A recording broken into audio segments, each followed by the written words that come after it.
Flamin Finger. Jackpot. Flamin Finger. Jackpot.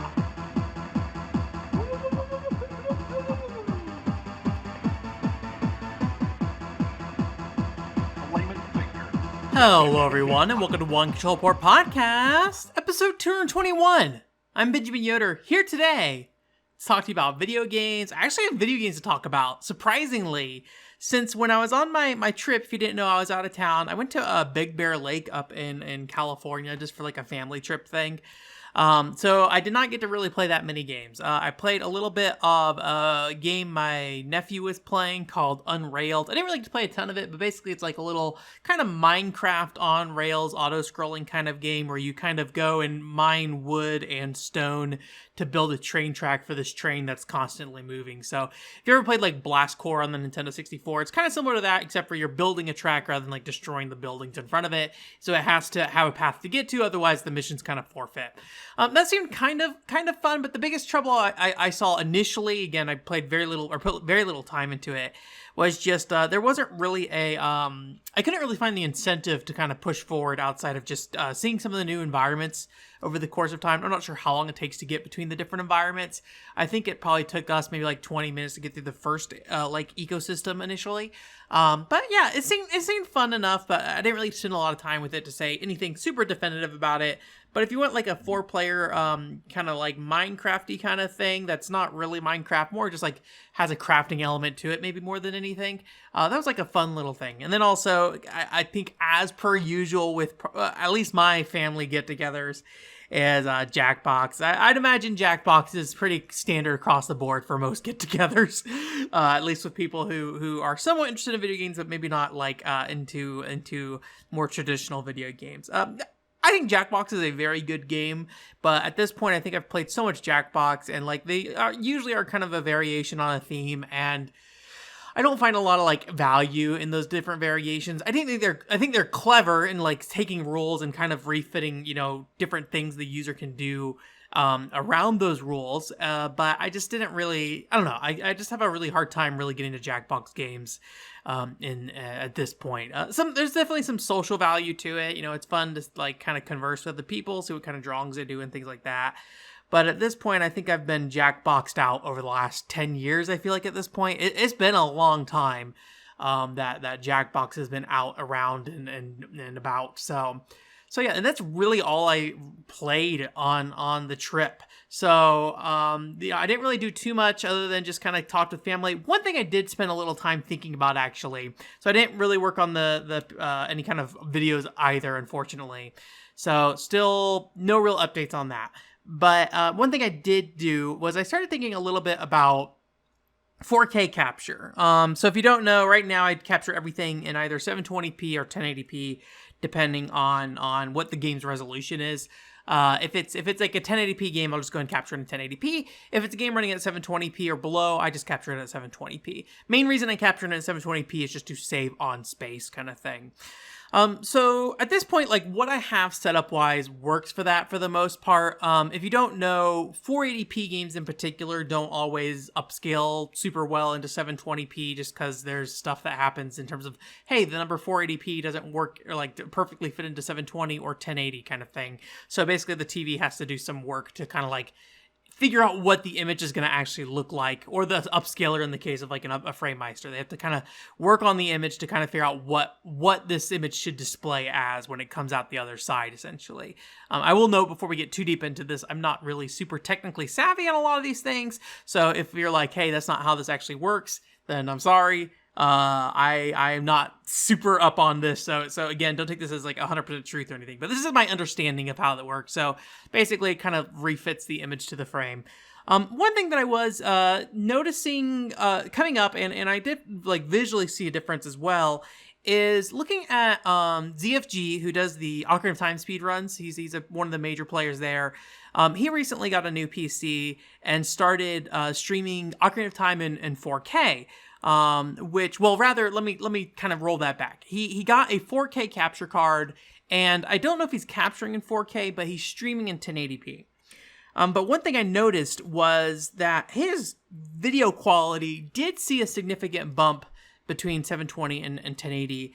And kind of the setup he has, to my understanding, is that he's actually pulling in the game footage at 4K from the I don't know if he's using like an upscaler or what. I think it's the Wii's. He has like a Wii HDMI mod or something like that. But he's basically pulling in a 4K signal into a 4K capture card and then basically using like OBS to capture it at like 1080p or something like that, or stream it at 1080p. And it did seem to like have a pretty significant, like noticeable uptick in quality. The reason being is 480 can fit into the 4K video signal better. And so while I think you're still kind of doing some interpolation based off, downscaling it from 4K to 1080, maybe just the lack of multiple layers of that happening is what plays into that. I'm not 100% sure why, but I can confirm at least in his particular setup, him streaming Ocarina of Time at 4K or at 1080p with a 4K capture did improve the video quality. Now, it's worth mentioning that when they speedrun Ocarina of Time, in most scenarios, they're streaming off of Virtual Console for the Nintendo Wii, and Virtual Console displays Ocarina of Time at 480p. So that's a big component there. If you're thinking about 240p and what the original Ocarina of Time does, I don't think, switching between a 720 or 1080 signal really matters in that case. I think it kind of fits evenly into all those things. I could be wrong, but I believe in the case of 240, you don't really have as big of a bump in that kind of quality versus like a 480 to a 4K capture setup.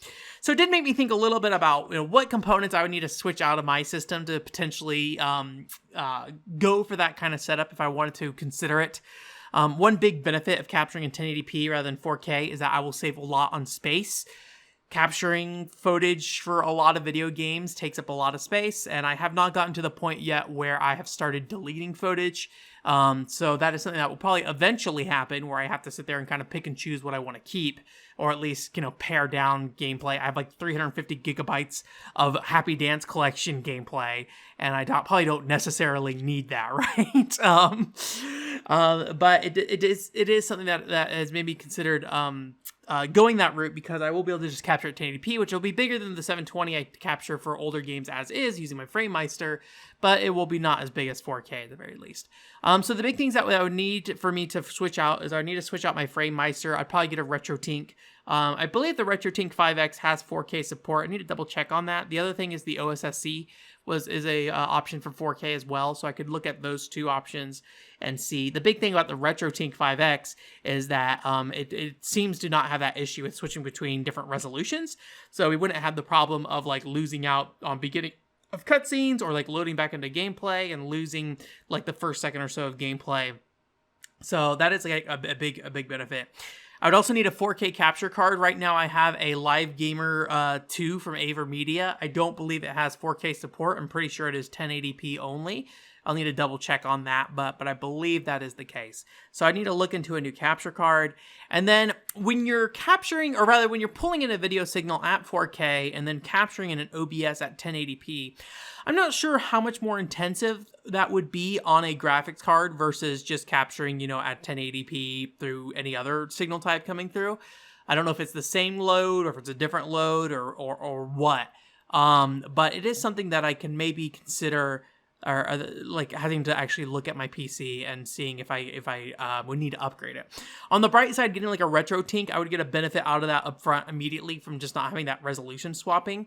The capture card at 4K would not really have any particular benefit upfront, unfortunately, if I did run into issues where my PC was not particularly capable of supporting that resolution and it coming in. So then at that point, I'd really have to sit down and like really look at what I'm doing with my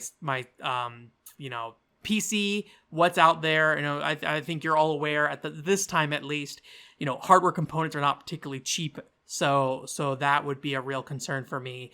Although it is getting to the point that I probably should get a better PC, but the reality is that like for the most part, capturing how I'm capturing right now is pretty sufficient, and it's not like a huge deal. So it's just something I'm going to think about, I think a little bit as we go forward into the future. I would definitely be somebody who wants to have the best video quality possible, but when it comes down to me playing video games, I usually don't really recognize the video quality differences all that much typically. I think color spectrum I can recognize a little bit more. That was one of the big benefits I saw when I switched over from doing like S-Video for PlayStation 1 to Component, was just how much brighter the colors were from the system. Or rather, I was playing it on the PS2 and getting Component from that. That was kind of the big thing that I noticed. But for the most part, like once I start getting into a game, usually the resolution and stuff doesn't matter all that much. It's definitely something that's noticeable. But as long as the game is good and I'm moving forward through it, you know, I can sit through a 240p video game without any real issue. You know, it might be a little hard on the eyes when I'm video editing it later, but that's not me playing the video game, right? So that was something I was thinking a little bit about and potentially looking at in the future, but I'll let you guys know if that is something that I explore further. The other thing is that I'm potentially looking at maybe getting a camera that's not like a webcam. I use a webcam for streaming and stuff like that, obviously. But I have recently found need to have more dynamic camera angles at times. So I was looking at maybe trying to find if we could get like a camera that I could record off and maybe have like you know, the ability to better, you know, record in different scenarios and better record like me managing, like, you know, or like handling hardware or something along those lines in a way that I can't really do today. Because if you haven't noticed, at least from what my experience, is that with certain like light exposures and like focus, my webcam does not really hold up its frame rate super well. You can see in the Animal Crossing video that video is pretty choppy. I think the same thing for any of the PCFX videos where I included like the video of me capturing or rather using the Google Translate phone app on my phone. That I'm unable to like it's just kind of choppy looking in a way that my footage does not look when I have like a green screen behind me and I'm fully lit and things like that. So I may consider looking into something like that. It would also give me some more flexibility and positioning and stuff. Because right now, if I want to do like any kind of dynamic capturing, I have to do either like an extension cable for my PC and like try to put my webcam up on like a box somewhere, or I have to go ahead and like get my laptop out and like connect the camera to my laptop and move my laptop around, and it's just not like a particularly convenient setup, and the video quality that comes out of it is not amazing either. So I'm looking at maybe that, and maybe the camera thing, depending on what I decide on, might end up being like, hey, maybe you guys like help me out in paying half of it through like the coffee. Like it's not an urgent thing that I need. And so it wouldn't really be like something I feel the need to like grab right away. But it would be something that I could like improve some of the video quality on the channel. I probably would also offer up a quote game room tour for what like as a reward. But, you know, my game room tour is not really a game room tour. It is really like my apartment tour. And like, I don't have that like amazing, you know, presentation wise built out room with like a lot of like stuff very fancily placed around and like cool lights or anything like that. I have shelves to store games. I got shelves to store consoles, and I got a ton of wires behind my PC here, and that's kind of the game room. But it might, like, you know, like, give us some flexibility to try to do more videos like that. That maybe not necessarily like it wouldn't be that interesting probably, but it would give you guys more of a view of like what I have set up wise. You can see my nightmare bedroom, which is not really a bedroom as much as it is a warehouse with a bed in it. I just have like a bunch of TVs in there. I need to get rid of some of those at some point. So yeah. Anyways, equipment talk aside though, I did actually play some video games. One video game I did not play was No More Heroes 3. I did order that. That did arrive at my place. I was very surprised that the day it came out, I got a notification from Amazon being like, it's going to arrive today. But when I checked the tracking, it hadn't even shipped yet. Apparently it's shipping from shipped from the local warehouse here. So within like 3 hours of them letting me know it was going to arrive that today, it was already at my apartment in like the Amazon locker, which was like, okay, sure. So I got No More Heroes 3. I have not had a chance to play it. I have had a lot of people send me clips of it, and I'm trying to kind of avoid looking at those. I feel like I'm not that big of a person that's like, oh, I need to avoid spoilers, like, or go like on media blackouts or anything like that. Like, obviously, I don't want to know the end of a game typically, right? Like, I don't generally want to have something spoiled for me immediately.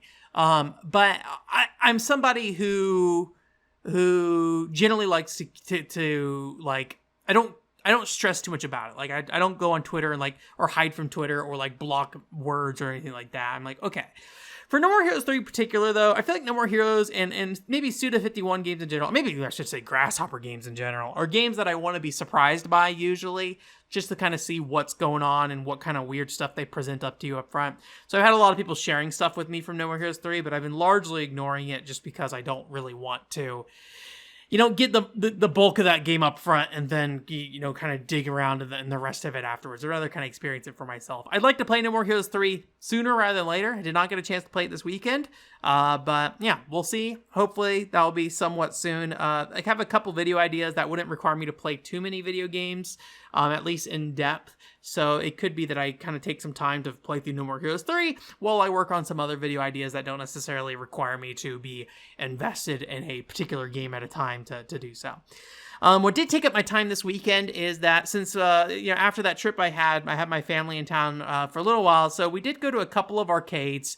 One we went to is Dave & Buster's here in Las Vegas. There's only one location in Las Vegas, which was a surprise. For some reason, I thought there would be more.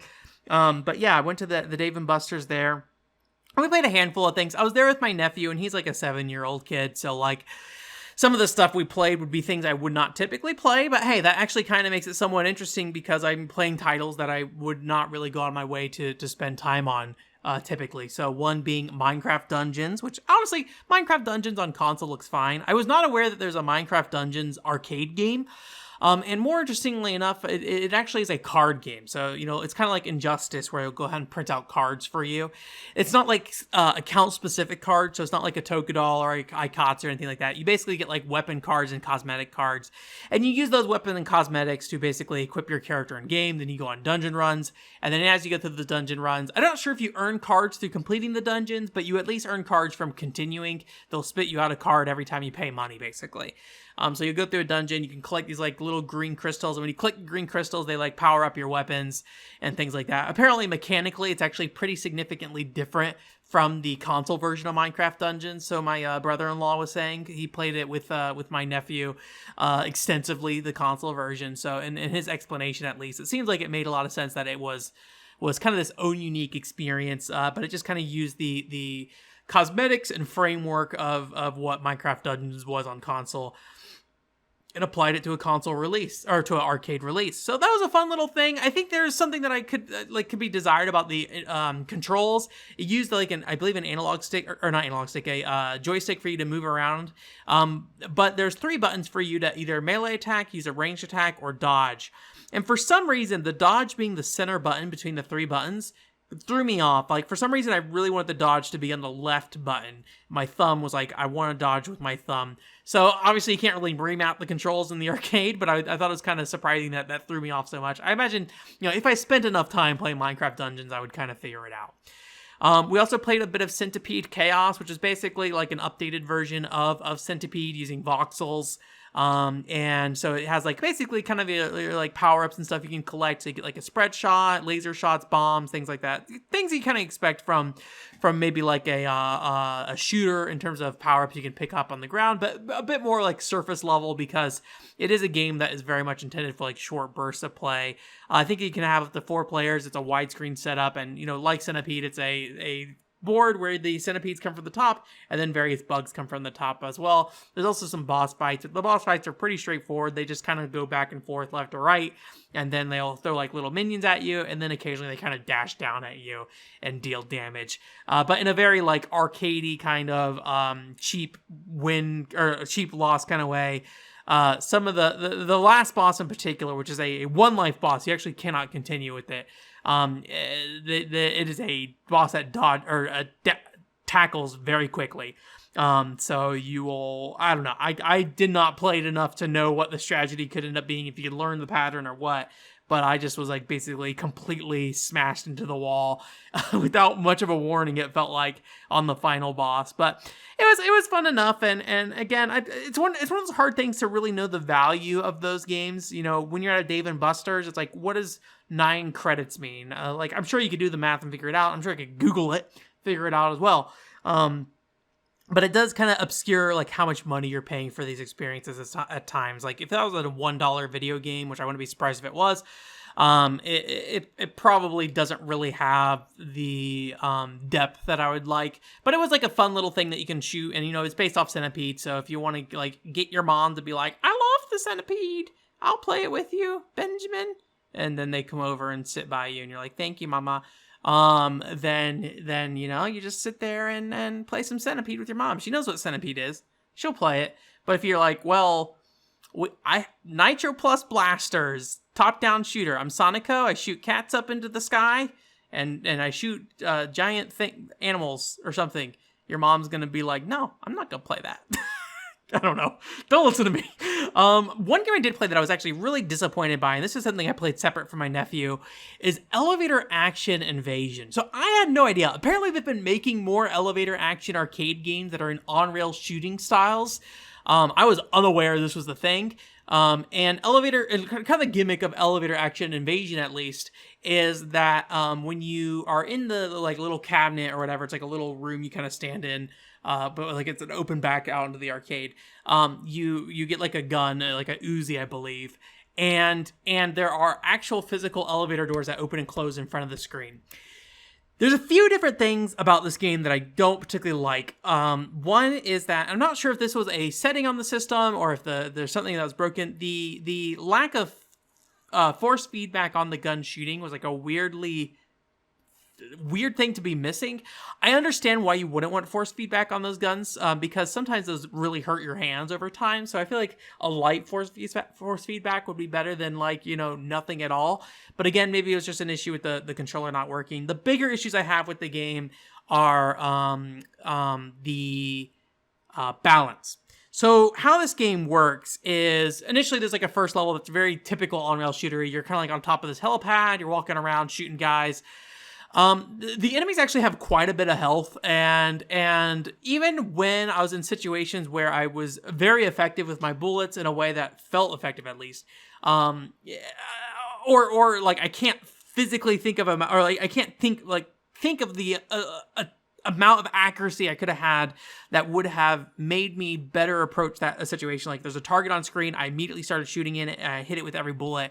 There are times where you end up still not like killing an enemy in time before they hit you. So it feels like you're taking a lot of damage you don't have a lot of control over, just so they can whittle you down and ask you to give more money to the system, basically. So that was kind of a long way to get about saying that, but that was kind of the biggest problem I had with the game. The other thing is that this game's gimmick, like the elevator doors I mentioned earlier, is that basically, once you get off the helipad, you go into the elevator, and you when the elevator doors open, there's always something in front of you that's like I don't want to say a jump scare, but like a jump action you got to deal with. So it's like, oh, suddenly a quick time event. Oh, suddenly there's a monster, or not monster, like an enemy standing outside. Like it's supposed to be that when you open the door, it's this frantic experience where you have to, shoot something right then and there, and you have to analyze what's happening and engage immediately. And that seems to be most floors start that way.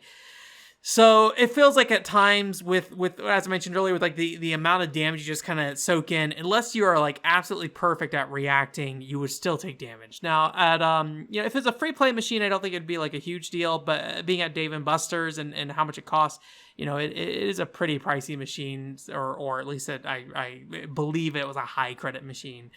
So I really didn't feel much of a incentive to keep pushing forward in it, because I was like, this game just feels like it's draining health from me without really feeling fair. As I'll talk about with like some shooters later, I think there are some games that are much fairer than this one. Again, it's also worth mentioning arcade games can be set to different settings for different arcades, so that maybe the Dave and Buster's had it set to maximum difficulty, and you had to basically like perfect it to survive. But yeah, one other thing, here's a small gripe of mine. So the whole gimmick of this game is the elevator doors opening and closing, right? So the elevator door closes, and then like the screen's covered, it opens it up, and then you see what's in the next area. When the elevator door is closing, the monitor that shows you what's inside turns off before the door closes, which just like, I think that kind of kills the illusion a bit. Like when the door opens back up, the monitor's on because you're able to react immediately. But when it's closing, like halfway through the close, the monitor will turn off and go to black. And I just feel like that is something that could have been better considered. I still think the game doesn't look particularly great. It looks like a I don't know, kind of a low budget 3D game, which I mean is not too uncommon for those kind of shooters. But when I look at other like on rail shooters at the time on in arcades, visually it just doesn't really feel like it holds up. It feels just kind of, I don't want to say amateurish, but it feels more in line with like what I expect out of a game, just kind of pulling Unreal assets and things like that. So anyways, Elevator Action Invasion, I really wanted to like it just because I was like, what the heck, an elevator action game? I had no idea this was a thing. I think the other one's called like Death Parade or something like that I was not aware of. I've not looked at any gameplay for Death Parade, but I can say at least for Elevator Action Invasion, so far a thumbs down for me. Maybe there's another arcade with like easier settings where it makes more sense. Kind of curious like how many of those games there are. I had no idea they were continuing the Elevator Action series. The last one I was aware of was the one on Sega Saturn, I believe, or which was also an arcade game. I think Elevator Action 2, if I recall correctly. I think it was in a Taito collection on PS2 as well. So yeah, we played a bit more Mario Kart Arcade GP DX. Don't have anything really to say about that. Cruisin' Blast. This is a game I was not aware of until that Nintendo Direct event that happened where they said Cruisin' Blast was going to the Switch. I don't know if it is actually out on the Switch yet or if it's coming in the future, but I wanted to check it out. I did see that they had it when I where was I? I was somewhere recently and I saw it and I didn't actually sit down and play it. I'm forgetting where that was. Or maybe it was I was looking at a video online. I can't remember. Anyways, I saw Cruisin' Blast. I was like, I want to check out Cruisin' Blast.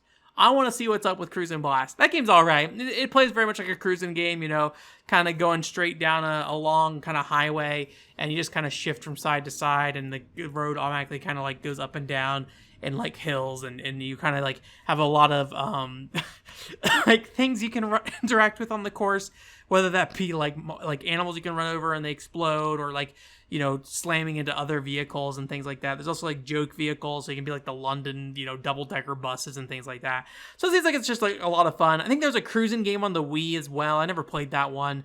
But this seems about in line with what I expect from cruising games. I'm glad they're still making them. Like I don't know. That is a series that like feels like it should be like dead and like lost in the 90s, but it's kind of neat that it's stuck around, and like every 10 years we're seeing some kind of release at the very least of Cruisin' Blast. I don't think I have anything really else to add about that. It is pretty much your typical driving arcade game, but maybe a little bit more extreme. But Raw Thrills makes a bunch of like games like that. I don't think Raw Thrills worked on this particular one.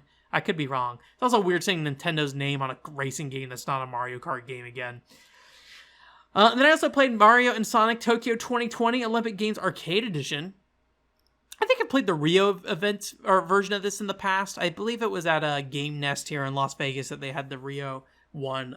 That might still be there. I don't remember, but this is the first time I played the Tokyo Olympics one. As far as I can tell, like effectively the game looked almost identical as far as I can tell. Admittedly, I have not played the Rio Olympics one all that much, but the Tokyo one has a very similar setup. Basically, I think it's like 3 buttons around you, and then you also have a pad you can kind of jump on, and I assume you can probably run on it as well.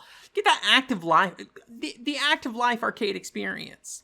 I forget if I mentioned I played a little bit more Active Life earlier this week as well, but nothing really to add there other than I'm almost done. I'm in the last world of Active Life, so we should be, or Active Life Explorer specifically, so I should be wrapping that one up soon.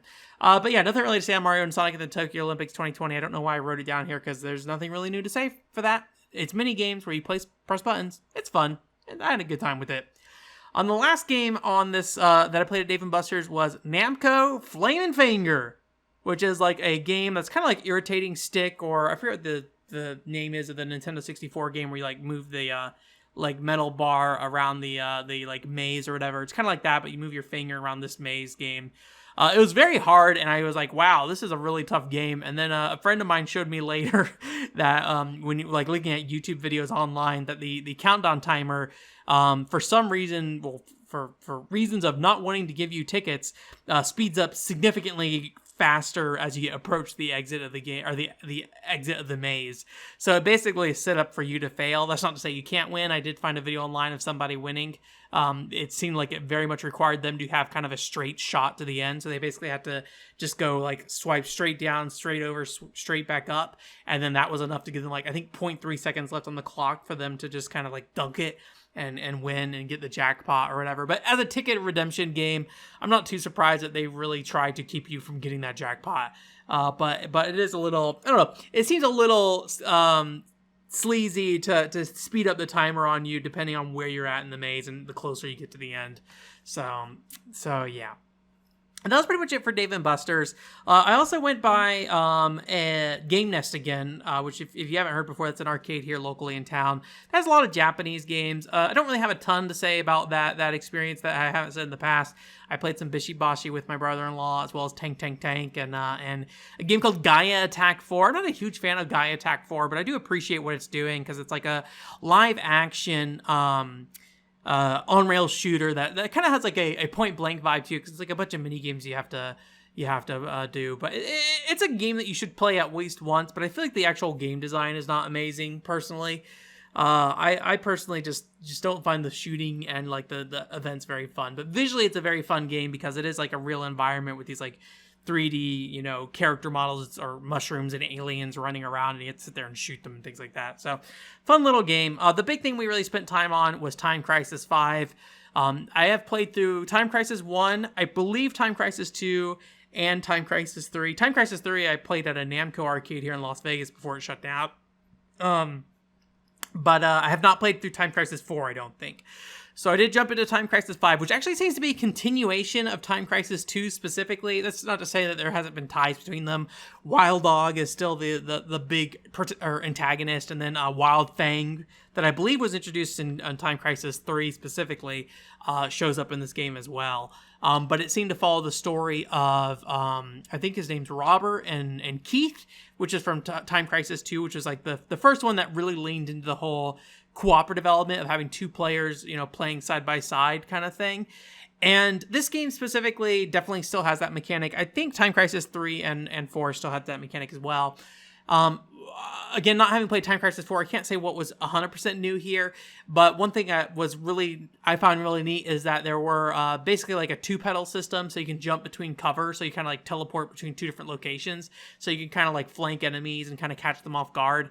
It made the game feel a lot more manageable. There's times that like an enemy would shoot at you and you can kind of teleport to another piece of cover and be able to get out of the way, or like whenever enemies kind of point their guns at you, kind of warp to the side and then shoot them from the side, and then as they kind of turn and look at you for the other direction, then you can kind of warp back. It feels a little broken in some ways, but the game's fast-paced enough that I really, I still was hit pretty often and still had to continue quite a few times. Thankfully, Game Nest is a free-play establishment, so you didn't have to pay a bunch of money to get through it. There's also like multiple weapons and things like that as well.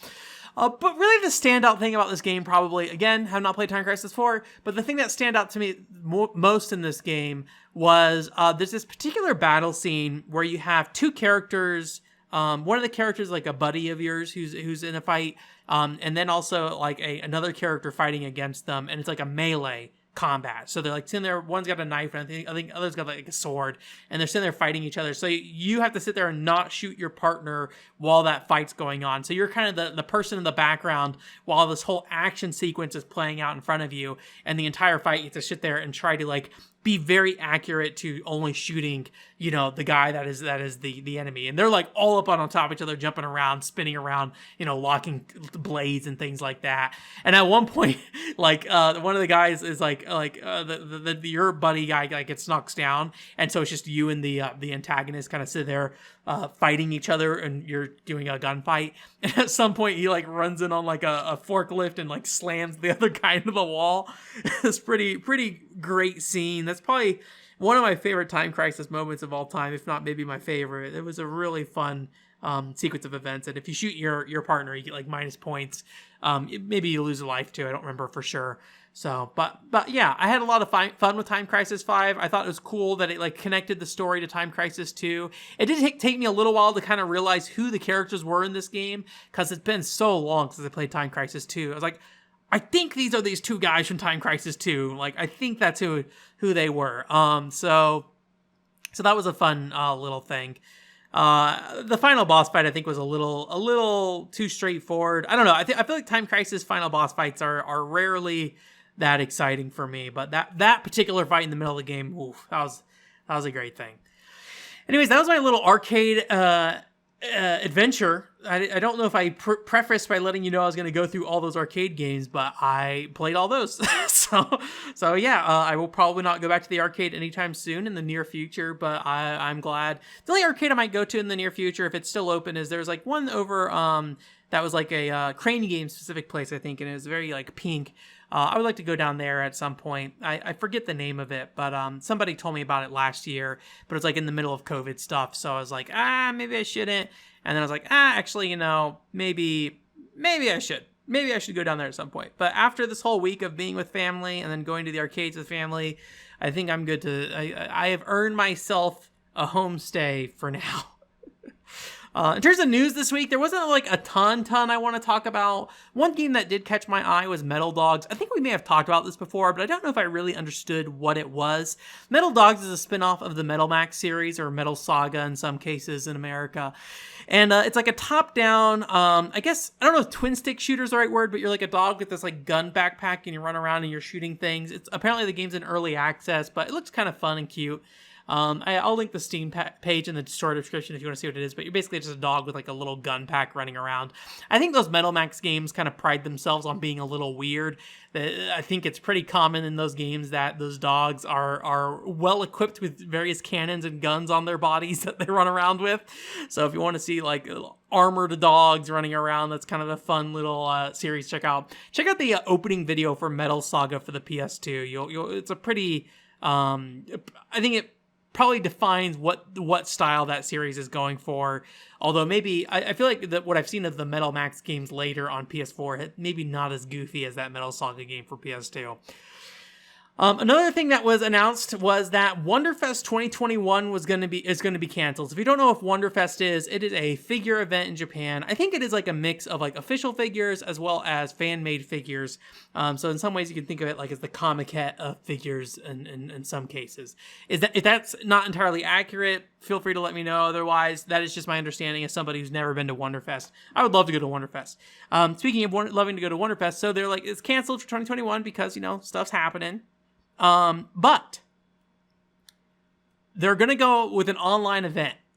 And look, one of the nice things about everyone having to go online for these like Japanese indie, like Dojin good event stuff is that that means they become accessible to me.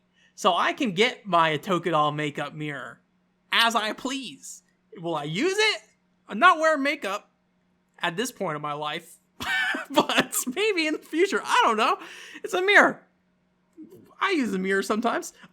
But with the Wonderfest stuff, I'm curious to see if any of the Tokidol fans will start or have anything made there. There's somebody who makes Tokidol sculptures there. And then if there's other things that are of interest, I would definitely take a look at that. But they Tokidol figures have been in there in the past. I don't think they're painted, so that would be a big thing. But I just gotta look at it, think about it, figure it out. There's also been some Tokidol like plushies and stuff people had sold there. I don't know if they're still selling those things. I would have to kind of look into it. It's been a while. I think a lot of the Tokidol community at this point has moved on to Solomon Program. Which if you're a regular on this podcast, you know what that is. But Solomon Program is a game by the same developers of the Tokidol people. And a Tokidol being like that rhythm game I made a video about. Go look at my YouTube channel if you want to know what a Tokidol is.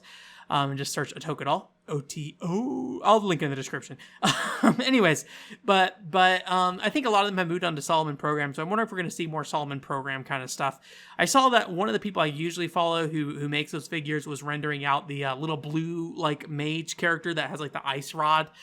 They seem to be making some kind of 3D model based off that. I don't know if that's because they're trying to make a figure or something, but I'm curious to see what happens there. But I will be interested in seeing if there's any way I can kind of exploit Wonderfest's online presence for myself.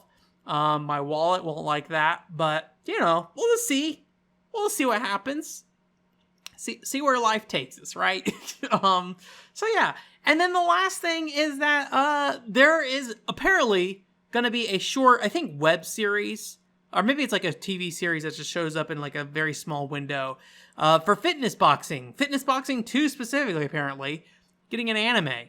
So I'm going to keep an eye out for that. I'm a big fan of the original Fitness Boxing, as much as I didn't really spend as much time as I'd like to with it. I have not picked up Fitness Boxing 2 because of that.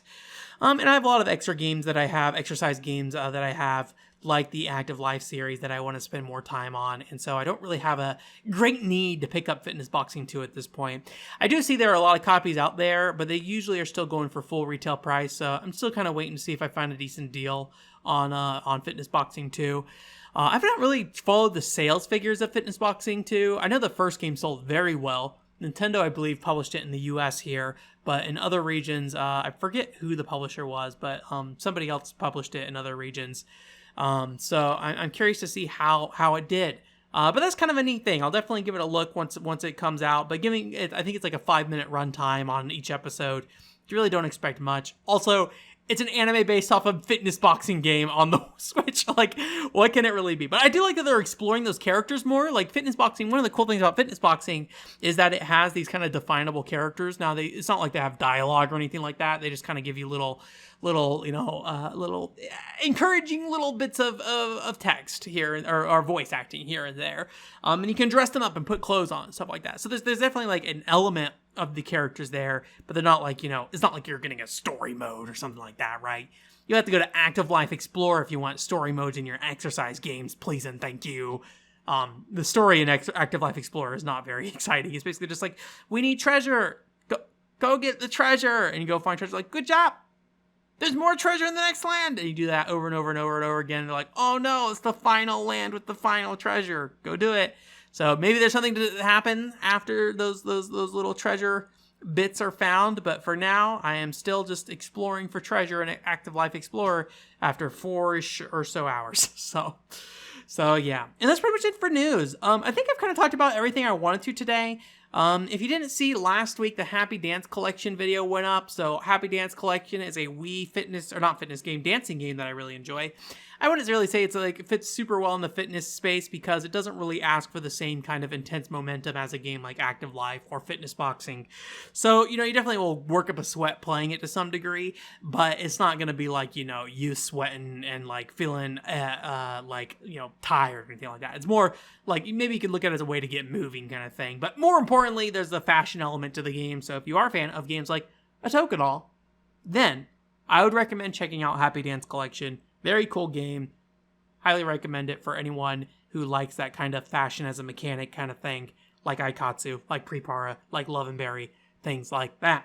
And this week we have a Tokimeki Card Paradise PCFX English guide video going up. This is the last of the pre-scheduled videos I had for when that PCFX video went up. Unfortunately, I have not really worked on any more since then. It's been a little bit busy, and I've been a little bit worn out. So I unfortunately have not really had much of a chance to work on anything new yet. But you will hopefully be seeing some stuff here in the near future, or at least I'll be trying to tell you what things will be looking like. I would like to continue to do the PCFX English Guide videos. There was a pretty strong reception, specifically for the Hunex Fighters 98 one. Unfortunately, I don't think there's going to be many more videos like the Hunex Fighters 98 one specifically, but, I'm glad people found that and were like, oh, this is something I can play on the PCFX. Very cool, very cool. So, yes. Anyways, though, that's it for this week. If you didn't see last week, we pre-scheduled a stream that I did for Chojin Heiki Zeroigar, speaking of PCFX games. So if you want to see me play through Chojin Heiki Zeroigar and a pre-recorded stream, that is uploaded up on YouTube now. We also had a chat going on. I was in the chat there. So if you have the chat up on screen, you can see us kind of talking a little bit in there about stuff, commentating a little bit more. Obviously, being a pre-recorded stream, I couldn't actively live react to the chat, so I'm only in there in text talking to people. But we'll be getting back to Scourge Hive next week. I think, if I recall correctly, I think it's probably going to be about 3 parts, I believe, for Scourge Hive, unless we hit some major, barriers into moving forward. So look forward to that on Thursday at 7 p.m. Pacific time. And then, we'll see where we go from there. There's going to be a multi-tap podcast soon. I'm not going to set a date particularly, but I'm going to shoot for next week, probably sometime in the middle of the week. There'll be a multi-tap podcast, probably. If not, I'll let you know on the next podcast coming up. I'm not going to replace one of the weekly podcasts with it. I thought about it, but the multi-tap podcasts aren't really the same as this podcast. I think it makes sense to kind of keep the standard podcast going every week, even with the multi-tap podcasts. I may change my mind later on down the line, but right now that's what makes the most sense to me. So I will let you know otherwise. Otherwise, expect to hear me back from me on Sunday next week, or Monday next week rather, and then you will see the Multi-Tap podcast. It's probably sometime in the middle of the week, replacing like a smaller video, like a Happy Dance Collection review or something like that. But yeah, anyways, thank you so much. Have a great week. OneControlPort.com is the website. Bye.